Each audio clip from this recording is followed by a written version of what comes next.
Doing a request setup for the Mitsubishi GTO. These are the settings that I've chosen, pretty much based on the Subaru that I tuned, the all-wheel drive Subaru versus this all-wheel drive Mitsubishi GTO.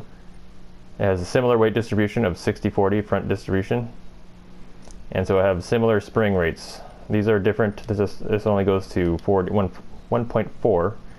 So I've raised this to 1.2 or 2.7, excuse me. Maxed out the dampers as usual, and maxed out the front anti-roll, minimized the rear anti-roll as usual for these kinds of cars.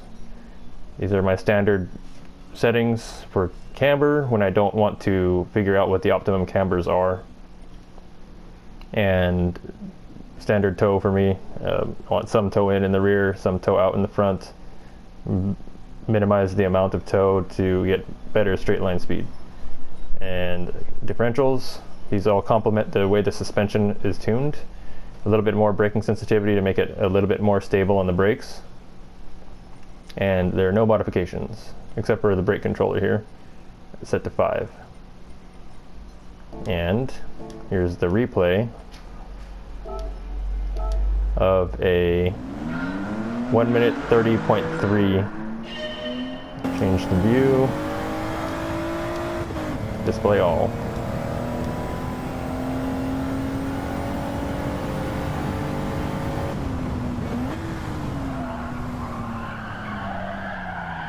So I want that rotation on the brakes because the car understeers heavily because of the weight distribution.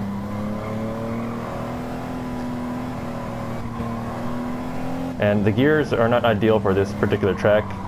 First is too short and second is too tall.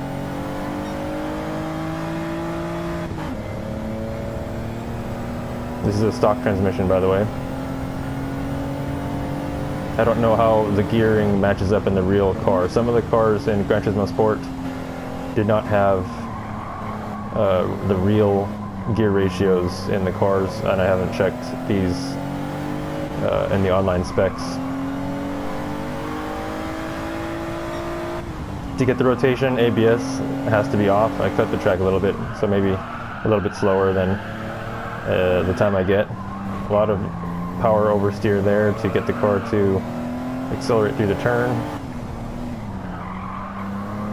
I would be using a lot more power oversteer everywhere else as well, except the car is not in the optimum power band in most of the corners for second gear. A little bit wide on the apex.